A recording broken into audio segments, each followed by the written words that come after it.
শ্রীকৃষ্ণ চৈতন্য দেবম শ্রীরাধা কৃষ্ণ পাদান সহগণ ললিতান শ্রী বিশাখান্বিতাংশ্চ নিগম কল্পতরুগলিতং ফলং শুকমুখাদমৃতদ্রব সংযুতং পিবত ভাগবত রসমালয়ং মুহুরহ রসিকা ভুবি বাহুকাঃ শ্রেয়তাং শ্রেয়তাং নিত্যং গীয়তাং গীয়তাং চিন্ততাং চিন্ততাং ভক্ত্যাশ্চৈতন্যচরিতামৃতং বাঞ্ছাকল্পতরুভ্যশ্চ কৃপা সিন্ধুভ্য এব চ পতিতানাং পাবনেভ্যো বৈষ্ণবেভ্যো নমো হরে কৃষ্ণ কৃষ্ণ কৃষ্ণ হরে হরে হরে রাম রাম রাম হরে হরে শ্রী গুরু প্রেমানন্দ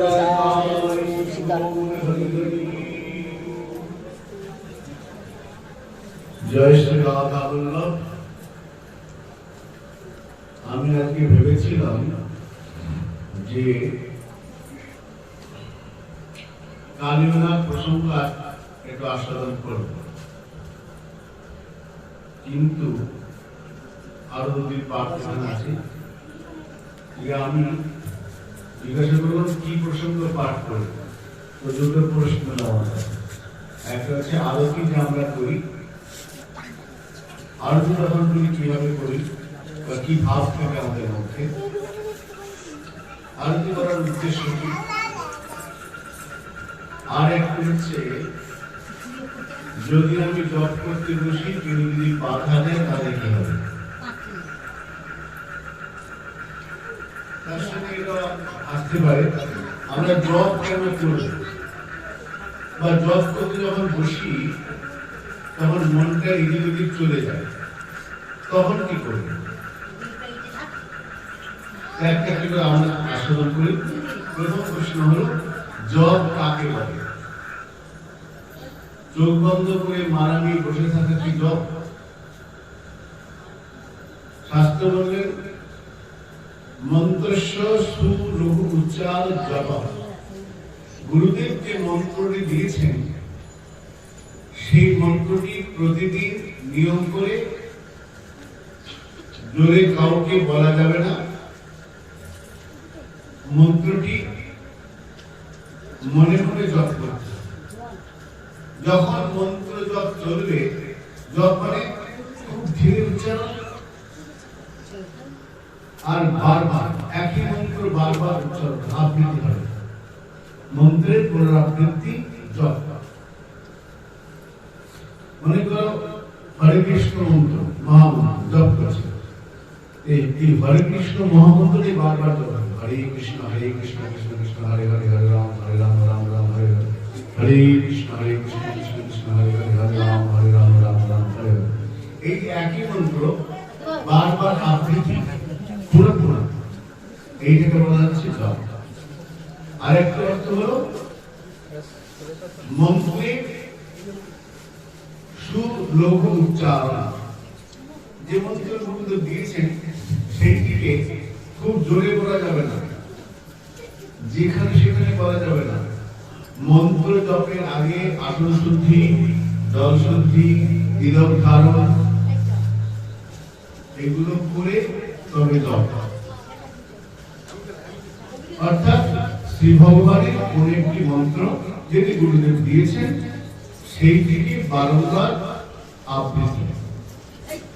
এবার মন্ত্রের জপ তিন প্রকার। একটা হচ্ছে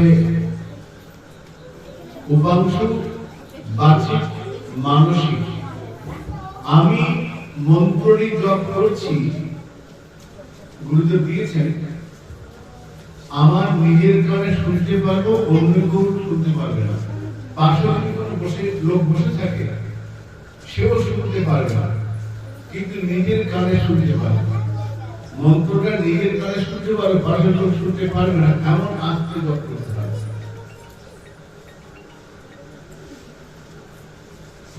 সেটার নাম বাচিক জপ। উপাংশু জপ হলো শরীর স্থির, চোখ বন্ধ, ঠোঁটটা নড়বে কিন্তু শব্দ হবে না। উপাংশু, ঠোঁট নড়বে, শরীর স্থির থাকবে। ন কম্পয়েত শিল, জপের সময় গেছে দূরে দূরে জপ করে হবে না, মাথা নাড়া যাবে না, শরীর একদম যেমন স্ট্যাচু মূর্তি বসে থাকে সে হবে শান্ত সমাহিত। মন্ত্রের সঙ্গে মনের সংযোগ করবে, অর্থাৎ মনে মনে ওই মন্ত্রই চিন্তা হবে, অন্য চিন্তা যেন না আসে। এখন মনে করে জপ করতে করতে কোনো একটা মন্ত্র জপ করছি, অন্য চিন্তা চলে এলো, আসতেই পারে, কোনো দরজা ধরে আটকে হবে, তখন কি হবে? যদি অন্য চিন্তা ঢুকে যায় তাহলে অনেক সময় অক্ষর বাদ করে যায়, সংখ্যা মনে থাকে না, কত জপ করে মনে নেই, আবার প্রথম থেকে যাবে। তো বাচিক, উপাংশু আর মানসিক, সবচেয়ে উত্তম হল মানসিক, মনে মনে জপ করা। শরীর স্থির থাকবে, চোখ বন্ধ, শুধু মনে মনে মন্ত্র চিন্তা হবে, মন্ত্র অক্ষরগুলোকে ভাবনা। যে মন্ত্র জপ করবে সেই মন্ত্র দেবতার চরণ, সেই মন্ত্র দেবতার শরীর ভাবনা। মন্ত্র দেবতার সমান নয়, মানসিক জপ, তিন রকম জপ। এখন প্রশ্ন হলো, জপ করতে যখন বসি তখন আগে বাজে চিন্তা যেগুলো উচিত নয় সেগুলো ঢুকে যাবে। এখন আটকাবে কি করে? আমরা ঘরে দরজা দিই যাতে অন্য কেউ ঢুকতে না পারে, ঢুকতে না পারে, কিন্তু মনের মধ্যে বাজে চিন্তা ঢুকেই যায়, আটকাবে কি করে? উত্তর দিচ্ছেন, মনে করো একটা বালতিতে নোংরা জল, খুব নোংরা জল রয়েছে, তোমাকে বলা হলো ওই বালতিটাকে ছোঁয়া যাবে না, বালতিটাকে না ছুঁয়ে ওতে এক বালতি দুধ রাখতে। কি করে রাখবে? বালতি উঠে জলে ফেললাম, ধুলাম, এরকম না, বালতিকে ছোঁয়া যাবে না, বালতিকে না ছুঁয়ে ওতে এক বালতি দুধ ভরতে হবে। তা আগেই তো নোংরা জলে ভর্তি, কি করে ভরবে? আগে তো ভর্তি আছে, তখন কি করবে? বুদ্ধিমান ব্যক্তি বলবে, আমি উপর থেকে দুধ ঢালতে আরম্ভ করবো, দুধ পড়তে আরম্ভ করলো, পড়তে পড়তে পড়তে যত পড়বে নোংরা জল বেড়ে যাবে, দুধ অনেক লাগবে বলে, কিন্তু দুধ পড়তে পড়তে 1 ঘন্টা পরে দেখা যাবে সব নোংরা বেড়ে গেছে, শুধু দুধ আছে, কিন্তু দুধের কন্টিনিউ ফেলতে হবে। ঠিক তেমনি আমাদের মনে জন্ম ধরে অপরাধ পাপে পরিপূর্ণ হয়ে গেছে, মনটা পাপে নোংরায় পরিপূর্ণ। এর মাঝে ভগবত কথা, চিন্তন, কীর্তন শুনিয়ে শুনিয়ে শুনিয়ে শুনিয়ে মনটাকে তৈরি করে। যত বেশি ভগবত কথা, হরিকথা, কীর্তন নাম শ্রবণ করবো, মন আস্তে আস্তে শুদ্ধ হয়ে যাবে। একদিন হবে না, কিন্তু করতে হবে, অভ্যাস করতে হবে। প্রথম অসুবিধা হবে, প্রথম ভালো লাগবে না, দেখবো 2-4 মাস 2 বছর পরে দেখবো আস্তে আস্তে জব না করলে এখন ভালো লাগে। প্রথম কোনোদিন ভুল হয়ে গেল, পরে মনে, কিন্তু কিছুদিন পর্যন্ত দেখা যাবে জব না করলে ভালো লাগছে। তো জব যদি আগে বাজে চিন্তা আসে, আসন থেকে ওঠা যাবে, আসনে বসে থাকতে। এক ভক্তের কাছে এক সাধুর কাছে এক ভক্ত গিয়ে বলে, বাবা জপে বসি, ঠাকুরের সঙ্গে বসি, ফুল চন্দন তুলসী নেই, কিন্তু মন তো বসে না, শরীরটা বসে, মন তো দৌড়ে বেড়াচ্ছে, মনটা বসছেই না, কি করি? উনি তখন একটা খুব সুন্দর কথা বলেন। উনি বললেন, দেখো সেই গুরুদেব দেখতো বাইরে না কতগুলো কুকুরের বাচ্চা দুটো কুকুরের বাচ্চা হয়েছিল চিৎকার করছে সামনে সরে সামনে সরে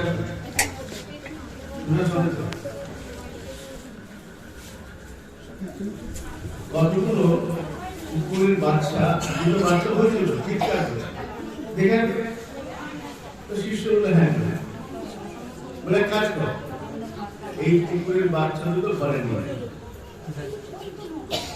কি করবো 7 দিন রাত বস কর তো কুকুরের বাচ্চা তো নিয়ে গেল যেই ঘরে নিয়ে যায় কুকুরটা আবার পালিয়ে চলে আসে বাচ্চা দুটো আবার নিয়ে যায় আবার পালিয়ে আসে 2-3 দিন এরকম তো বললো আমি কুকুর দুটোকে ঘরে নিয়ে যাই আবার পালিয়ে আসি আবার নিয়ে যাই আবার পালিয়ে আসি শুধু নিয়ে গেলে হবে এটা আদর খাওয়ার খেতে দে তবে ও কুকুর নিয়ে গেল ভালো ভালো খেতে দেয় বেড়াতে নিয়ে যায় ঘোরাতে নিয়ে যায় আদর করে মাথায় হাত ঝুলায় বাবার বেড়াতে নিয়ে যায় 2-4 দিন এরকম করার পরে ওই বাচ্চা দুটো এমন বশীভূত হলো আর ওকে ছাড়ে না ও যেখানে একটু বাচ্চা চলে যায় 7 দিন পরে সে বুঝে গেছে কি হ্যাঁ বলে আপনারা কথা মতো বাচ্চা দুটোকে নিয়ে গিয়ে আদর করে দিয়ে খাইয়েছে এখন এমন বয়স হয়েছে এখন আর আমার সঙ্গই ছাড়ছে না যেখানে যাই সেখানে ঠিক তেমনি মনটা কিরকম জানিস মনটা কুকুরের মতো কুকুর যেন কোথায় বাস করে না কিন্তু যখন কুকুরকে ভালো করে খাওয়ালে আদর করলি তখন কুকুরে বসে ঠিক তেমনি মন কখন বসতে চায় না কিন্তু প্রতিদিন নিয়ম করে একটু ঠাকুর বস কীর্তন শোন তুষের জল দিয়ে মনকে শেখাও এগুলো করতে হবে যখন মন মেনে নেবে হ্যাঁ তুষের জলে জল দেওয়া উচিত ঠাকুরকে পূজা করা উচিত তখন মন দেখবি ভগবানের বসছে এখন বিষয় দিয়ে শুনছে বিষয় টাকা পয়সা এগুলো এগুলো কিন্তু মন যখন রস পেয়ে যাবে ভগবানের নামে ভগবানের কীর্তনে তখন মন বসে বসে এমনিতে হবে না তাহলে কি হবে ভগবান বললেন অর্জুন বললেন চঞ্চলতি মন কৃষ্ণ মাথে বলবদ্দেয়ম মন সহজে বসতে চায় না কিন্তু অভ্যাস প্রতিদিন অভ্যাস করতে হবে অভ্যাস যোগে নতি কমতেয় বৈরাগ্যেন গচ্ছতি প্রতিদিন নিয়ম করে অভ্যাস করলে ঠিক হয়ে যাবে এই জন্য আমাদের নিত্য সন্ধ্যা জপ গায়ত্রী আরতি যে করা হয় নিয়ম করে এটা নিয়ম রোজ করতে করতে দেখবে এবার জপ না করলে ভালো লাগছে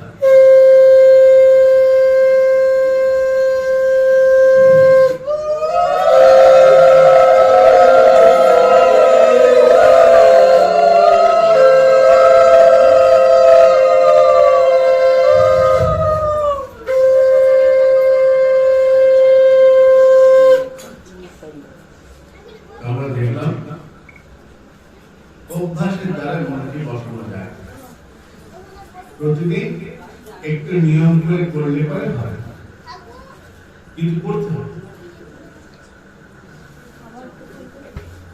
বলে যত করতে ইচ্ছা করে বসিও কেউ আমাকে ডাকলো কাজটা করে দাও ওটা করতে হবে তখন কি করবে যদি সেই গুরুজন হয় শাস্ত্রে বলা আছে মনে করে এই সময় তোমার বাড়িতে গুরুদেব এসেছে তখন কি করবে ব্যবস্থা করবে না তুমি যার জপ করছো এই দেবতা জানে তাহলে জপটা যখন করে আগে তার সম্মান বাড়িতে কোনো গুরুদেব কোনো সাধু এসেছে তখন বলতে হবে না পরে এসে আমি জপ করছি না সাধু সম্মানটা আগে তো যদি গুরুজন আসেন কোনো কথা বলেন তাহলে সেই সময় কি করবো তার কথাটা শুনবো কোনো দর্শন করে করবো এটা সাধককে হবে সাধক অন্যকে সম্মান দেবে সাধক মানে যে সাধনা করছে অন্যকে অসম্মান করা সাধকের কাজ নয় চরিতামৃতে বলবেন মর্যাদা লক্ষণ হয় সাধুর ভূষণ মর্যাদা লঙ্ঘিলে হয় মরণে মন। যার প্রতি যেমন মর্যাদা সম্মান করা কর্তব্য সেটা করতে হবে। যদি গুরুজনকে সম্মানীয় ব্যক্তিকে সম্মান না করি সেটা আমাদের ত্রুটি দোষ। মনে করো আমরা দেখতে পাই ঠাকুর নরোত্তম খুব সুন্দর নৈবেদ্য সাজিয়েছেন, থালায় সুন্দর করে ভোগ সাজিয়ে ঠাকুর ঘরে দিতে যাবেন। ঠাকুরের জায়গাটা বলছে আসন বিছানো হয়ে গেছে, ভোগ ঘর থেকে রান্নাঘর থেকে ঠাকুরের ঘরে ভোগ যাবে, ভোগ সাজানো। এই সময় দুজন সাধু এসে বলল, নরোত্তম আমরা বৃন্দাবন থেকে এসেছি, শ্রীজি গোস্বামী পাঠিয়েছেন, আসুন আসুন বসুন বসুন। না আমাদের খুব ক্ষুধার্ত, খিদা পেয়েছে, খুব খিদা পেয়েছে, খেতে দাও। একটু বসুন, ঠাকুরের ভোগটা দিয়ে, ভোগ রেডি, ভোগ দিয়ে দিয়ে দেবো, অত সময় তো নেই, খুব খিদা পেয়েছে। নরোত্তম বলছেন কি করি, ঠাকুরকে ভোগ দেব, বিগ্রহকে ভোগ দেব? এই সময় বৈষ্ণব ঠাকুর হাজির হয়ে গেছে। এখন ঘরের ঠাকুরকে ভোগ দেবো না বৈষ্ণব ঠাকুরকে ভোগ দেবো? অনুমান করলেন আবার, দেখুন একদম তৈরি, শুধু নিবেদনটা করবো না, না আমাদের অত সময় নেই। উনি কি করলেন, মনে করলেন এটা আমার গুরুদেব পরীক্ষা। উনি ওই ভোগের থালাকে নিয়ে ঠাকুরকে না দিয়ে সাধুকে দিয়ে দিলেন। সাধুরা বললেন, জয় হোক নরোত্তম, তুমি জিতেছো। কেন না, বৈষ্ণব বলা হচ্ছে কি, বৈষ্ণব কিরকম, গঙ্গার পরশ হইলে পশ্চাতে পবন, দর্শনে পবিত্র করো এই তোমার গুণ। বৈষ্ণব কেমন, যাকে দেখলে পবিত্র হয়ে যায়। তুমি বৈষ্ণবকে চিনেছ, সাধু মনে লক্ষণ করেছ। কোন গুরুজন যদি আসেন কোন কথা বলেন তার মনে রাখতে হবে, সাধু করবে। আর আরেকটি প্রশ্ন হলো, এই যে আমরা আরতি করি ঠাকুরকে, আরতি করে তো আমরা কীর্তন শুনি, আরতি করে নরহরি গোলারসে বদন হরি, আরতি করে নরহরি দু নামে বহে বাড়ি, পঞ্চপ্রদীপ করে ধরি আরতি করে নরহরি, জল শঙ্খ করে ধরি আরতি করে নরহরি, চামার ধুলায় নরহরি, গোড়া বদনে হেরি হেরি, আছে না ঠিক করি? তাহলে আরতিটা হচ্ছে ঠাকুর নরহরি এবং উদ্ধান আরতি করছেন, আরতি পঞ্চপ্রদীপ ঘুরছে, আর তাকিয়েছেন কোথায়, মহাত্মা। আরতি করে নরহরি, গোড়া বদনে হেরি হেরি, মহাপ্রভুর মুখের দিকে তাকিয়ে, মহাপ্রভুর চরণের দিকে তাকিয়ে আরতি করছেন। কেন না, আমি যে প্রভু সেবা করছি, প্রভু সুখ হচ্ছে তো, আমার সেবাটা মহাপ্রভু নিচ্ছেন তো। যদি মহাপ্রভু নিচ্ছেন কিনা কি করে বুঝবো? মহাপ্রভুকে হাসি থাকবে, আর সেবা যদি প্রসন্ন না হয় তাহলে মুখটা বিষণ্ণ হবে। মুখটা প্রসন্ন কিনা এটা দেখছেন। আরতি করে নরহরি, গোড়া বদনে হেরি হেরি, আবার আরতি করে নরহরি দুই নয়নে বহে বাড়ি। আরতি করতে করতে ঠাকুর নরহরি চোখ থেকে জল পড়ছে। কেন? আনন্দে। কি সৌভাগ্য, আজকে আমি শ্রীমন মহাপ্রভু সেবা করার সুযোগ পেয়েছি। মহাপ্রভু অধিকার দিয়েছেন, তার তো অনেক সেবক আছে, কিন্তু আমাকে অধিকার দিয়েছেন আরতি করার। এই ভাবনা ভোগার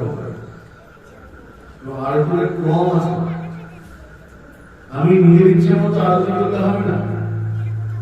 আরতির প্রথমে ধূপ, তারপরে প্রদীপ, তারপরে জলসংখ, তারপরে বস্ত্র রুমাল, তারপরে পুষ্প, তারপরে পাখা, তারপরে চামচ। কিন্তু এখন শীতকাল পড়ে গেছে তো, শীতকালে চামড় পাখা বন্ধ থাকে, কেন চামড় ঝুলালে ঠান্ডা লাগবে, বাতাস হবে, চামড় এবং পাখা বন্ধ। আরো আগে করবো কোন সময়ে করেছি, কোন কালে করেছি, কালো কালো হতে হবে। যদি শীতকাল হয় তাহলে সেবা গ্রীষ্মকালে গ্রীষ্মকালে পাখা চামড় থাকবে, শীতকালে পাখা এবং চামড় থাকবে না। কেন? ঠাকুরের ঠান্ডা লাগে, শীতকাল না। তো ভগবানের আমার যেমন শীতকালে ঠান্ডা লাগে, গরম বর্ষা করতে ভালো লাগে, ঠাকুরের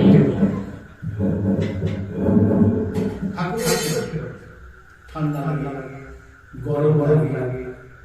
মাধবের পাঠ স্বপ্ন দেখছেন, গোপাল তারা স্বপ্ন দিয়ে বলছেন, জানো মাধবের আমার কি কষ্ট হয়, শীত গ্রীষ্ম বর্ষা বড় কষ্ট পাই। কে বলছেন? গোপাল।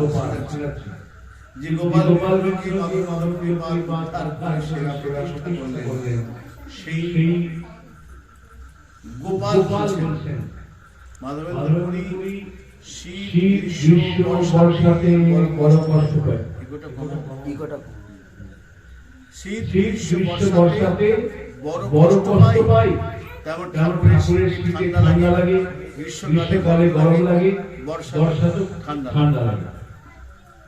এই সেবাটা কেমন হবে?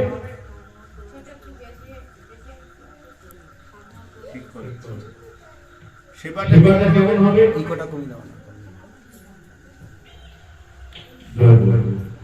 সেবাটা হবে আত্মবাদ সেবা।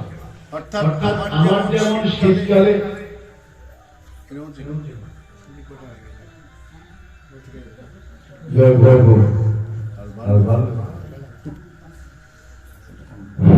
মাধবেন্দ্র পরিবার বলছেন, গোপাল তোমার কষ্ট হয়? বলে হ্যাঁ, শীত গ্রীষ্ম বর্ষাতে বড় কষ্ট পায়, তার মানে ঠাকুরেরও কষ্ট হয়, তাহলে সেবাটি করতে হবে। সেবা মানে আমরা বলি আমার বিগ্রহ সেবা আছে, ঠাকুর সেবা আছে। সেবা মানে সুখ বিধান, এমন ভাবে ভগবানকে সেবা করব তার জন্য সুখ হয়। তাই নরহরি যখন আরতি করছেন তাকিয়ে আছেন গৌর বদনের দিকে, কেন? আমি যে সেবাটা করছি তিনি প্রসন্ন হচ্ছেন, তো আমার সেবাতে তার সুখ হচ্ছে, তো এটা দেখতে হবে। মায়েরা যখন খেতে দেয় মুখের দিকে তাকায়, কেন? ছেলে খাচ্ছে, ছেলে বলে আমি পেট ভরে গেছে, না তোর পেট এখন ভরেনি। মা যতক্ষণ না পেট ভরে তখন খেতে দেয়। মা মুখ দিয়ে বুঝতে পারে যে ছেলের খিদে পেয়েছে কি খায় না, কতটা খাবে, এটা অনুভূতি করে। তো সুখ বিধান সেবা মানে কি করলে সুখ হয়। আমরা আরতি করছি, সেবা করছি, আরতি মধ্যাহ্ন আরতি দুপুরবেলায় যে ভোগারতি হয় সেটা ঠাকুর নরহরি করছেন মহাপ্রভু। আর সন্ধ্যাবেলায় যে আরতি, সন্ধ্যা আরতি আমরা মোটামুটি বিশ্বাস করতে সন্ধ্যা আরতি বেশি হয়। সন্ধ্যা আরতিটা কিরকম না, সন্ধ্যা আরতি শ্রী গোবিন্দ ফিরেছেন, সারাদিন গোচারণে ছিলেন, মাঠে গরু চড়িয়ে ফিরে আসছেন। সন্ধ্যার যে আরতি, সন্ধ্যা আরতি নন্দ ভবনে যশোদা মা করছেন। সেই সকালবেলায় গোপালকে মা সাজিয়ে দিয়েছিলেন গোচারণে যাবার জন্য। সারাদিন পর গোপাল সন্ধ্যাবেলায় ফিরছেন। প্রথমে মা গোপালকে ঘরের সামনে ঢুকতেই ধূপ দিচ্ছেন, ধূপ ও দীপ ও নৈবেদ্য আরতি আছে না, কীর্তনে তুলসী বন্ধন, তো ধূপ দেখাচ্ছেন। প্রথমে ধূপ কেন না, সারাদিন গোপাল মনে মনে ঘুরেছেন, শরীর খরমাক্ত হয়েছে, ধূপের গন্ধে মনটা ভালো হয়ে, সুন্দর ধূপের গন্ধ হলে মনটা বেশ পুজো হচ্ছে বলে মনে হয়, হ্যাঁ, মনটা শুদ্ধ পবিত্র হয়ে যায়। ওই জন্য ধূপ ধূপ সুন্দর গন্ধে পরিবেশটাকে মহিমময় করে তোলে, সুন্দর করে তোলে, পবিত্র করে তোলে। তাই প্রথমে ধূপ মা যশোদা খুব ধীরে ধীরে ধুতে থাকছেন। তারপরে প্রদীপ, প্রদীপ, এই যে প্রদীপ দেখাচ্ছেন, প্রদীপ মানে আলো। মা যশোদা দেখছেন গোপাল তো সারাদিন বনে বনে ঘুরেছে, তো খেলাধুলা করেছে সকালের সঙ্গে, কোথাও মাটি লেগে নেই তো, পড়ে গিয়ে কোথাও কেটে যায়, চলে যায়নি তো, দেখি তো। মা প্রদীপ দিয়ে গোপালকে ভালো করে দেখছেন, দেখি তো কোথাও কেটে যায়নি তো, ধুলা লেগে নেই তো, দেখছেন। এই যে আমরা সন্ধ্যেবেলায় তুলসী তলায় প্রদীপ দিই, তার মন্ত্র আছে জানো? কিন্তু তুলসী প্রদীপ ধরার মন্ত্র জানো? মায়ের এগুলো জানো না? সন্ধ্যাবেলায় প্রদীপ ধরানোর মন্ত্র, প্রদীপ প্রজ্বলন করা। আমাদের নামত সংকলন বইটার মধ্যে আছে, প্রদীপ প্রজ্বলন, তুলসী পরিক্রমা করা আছে। তো প্রদীপ প্রজ্বলনে বলা হচ্ছে শুভম করোতি কল্যাণম আরোগ্যম সুখ সম্পদাম শত্রু বুদ্ধি বিনাশায় দীপং জ্যোতি নমস্তুতে। হে দীপ, প্রদীপ, প্রদীপকে হে দীপ শিখা, তোমাকে প্রণাম। দীপং জ্যোতি, প্রদীপের যে শিখা এটা জ্যোতি বলে, আলোর জ্যোতি। হে জ্যোতি, দীপ জ্যোতি, তোমাকে প্রণাম। দীপং জ্যোতি নমস্তুতে। নমস্কার করছেন কেন না? হে প্রদীপ, তোমাকে প্রজ্বলন করলাম, জ্বালালাম, তুমি কি করবে না? তুমি অন্ধকার নাশ করো। প্রদীপ যেখানে জ্বালানো হয় অন্ধকার নাশ করে। রবীন্দ্রনাথের কবিতা আছে, রবীন্দ্রনাথ বলছেন সূর্য যখন অস্তাচলে যাচ্ছে তখন সূর্যদেব পৃথিবীতে তাকিয়ে বলছেন কে লইবে মোর কার্য বলে সন্ধ্যার রবি। সন্ধ্যার রবি মানে সূর্য, পৃথিবীর মানুষের দিকে তাকিয়ে বলছেন কে লইবে মোর কার্য বলে সন্ধ্যার রবি। শুনিয়া জগৎ হইল নিরুত্তর ছবি। সূর্য বলছে আমি তো এতক্ষণ তোমাদের আলো দিলাম, এখন তো আমার যাওয়ার সময় হয়েছে, কে তোমাদের আলো দেবে? জিজ্ঞাসা করেছে পৃথিবীর লোক তখন নিরুত্তর। শুনিয়া জগৎ হইল নিরুত্তর ছবি। ছবির মধ্যে চুপচাপ, তাই তো কেউ কোনো কথা বলছে না। মাটির প্রদীপ ছিল, সে কহিল স্বামী। একটা ছোট্ট মাটির প্রদীপ, প্রদীপটা বলছে স্বামী। সূর্য তো বিরাট শক্তি, সূর্যকে প্রদীপটা বলছে, মাটির প্রদীপটা, মাটির প্রদীপ কহে স্বামী আমার যে কার্য তা করলো আমি। মাটির প্রদীপ আমি ছোট্ট একটা প্রদীপ, বেশি ক্ষমতা নেই, কিন্তু যেখানে থাকবো আমি সেখানে তো আলো করবো, ওটুকু পারবো। তোমার মতো অত পারবো না, কিন্তু পারবো, কিন্তু যেটুকু পারবো আমার শক্তি ব্যবহার করবো। সেই প্রদীপ, প্রদীপকে ভগবানকে দেখানো হয়, তুলসী তলায় দেখানো হয়। তার প্রথম বলা হলো শুভম করতি কল্যাণ। হে প্রদীপ, তুমি শুভ করো, যা কিছু অশুভ, যা কিছু খারাপ, যা কিছু অমঙ্গলজনক তাকে দূর করে দাও। যেমন প্রদীপের জ্যোতিতে অন্ধকার চলে যায়, আলোকিত হয়, ঠিক তেমনি হে প্রদীপ, তুমি আমার অন্তরকে আলোকিত করো, বিকশিত করো। অন্তর যে অজ্ঞান অন্ধকার আছে সব চলে যায়। শুভম করতি কল্যাণ আরোগ্য সুখ সম্পদা, তুমি আরোগ্য দান করো। কল্যাণটা কি? ব্যাধি মুক্তি, আরোগ্য, আরোগ্য আর কি? সুখ সম্পদা।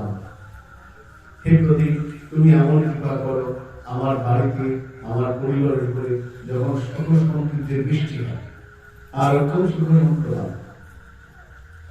আরেকটা কাজ করি, শত্রু বুদ্ধি বিনাশায়। যারা আমার সঙ্গে শত্রুতা করছে, আমার ক্ষতি করার চিন্তা দিনরাত ভাবছে, তাদের যে শত্রু বুদ্ধি, এই বুদ্ধিটা যেন বিনাশ হয়।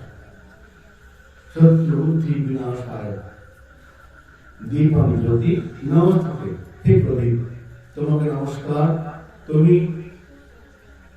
শুভ করো, মঙ্গল করো, কল্যাণ করো, আরোগ্য দান করো, যেন সুখ সমৃদ্ধিতে পরিবারটা ভরে ওঠে। তোমার কাছে এই প্রার্থনা। তা প্রদীপ প্রজ্বলন মূল্য প্রতিদিন বাড়িতে প্রদীপ জ্বালালে কি হয়? আরোগ্য, সুখ সম্পর্কের বৃদ্ধি হয়। প্রত্যেক বাড়িতে, বিশেষ করে হিন্দু বাড়িতে, মায়েরা সন্ধ্যাবেলায় তুলসী তলায় প্রদীপ সুন্দর কাপড় পরে মাথায় ঘোমটা দিয়ে প্রদীপ দেখান এবং প্রণাম করেন তুলসী তলায়। যদি কোনো বাড়িতে না হয় তখনই যখন প্রদীপ দেখানো যায়, প্রদীপ দেখিয়ে। এটা আমাদের সনাতন ধর্মের সংস্কার, কালচার। এটা আমাদের ধর্মের একটা নিয়ম। তো ভগবানকেও আরতি করা হচ্ছে প্রদীপ দিয়ে। তো প্রথমে ধূপ, তারপরে প্রদীপ। এবার দশমা প্রদীপ দিয়ে ধীরে ধীরে, খুব তারা হলো না, দেখবে বিভিন্ন অন্যান্য দেব দেবী খুব জোরে জোরে প্রদীপ হয়। কিন্তু বিষ্ণু পূজাতে, কৃষ্ণ পূজায় অত তাড়াহুড়ো নেই, খুব ধীরে ধীরে প্রদীপটা উঠবে, ধীরে ধীরে নিষ্কম্প শিখা। শিখা, প্রদীপের যে শিখাটা, শিখাটা যেন বেশি না কাঁপে, খুব ধীরে ধীরে।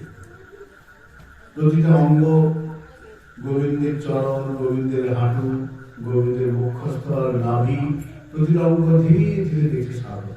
যশোদা দেখছেন ভালো করে। এইবার হচ্ছে জল।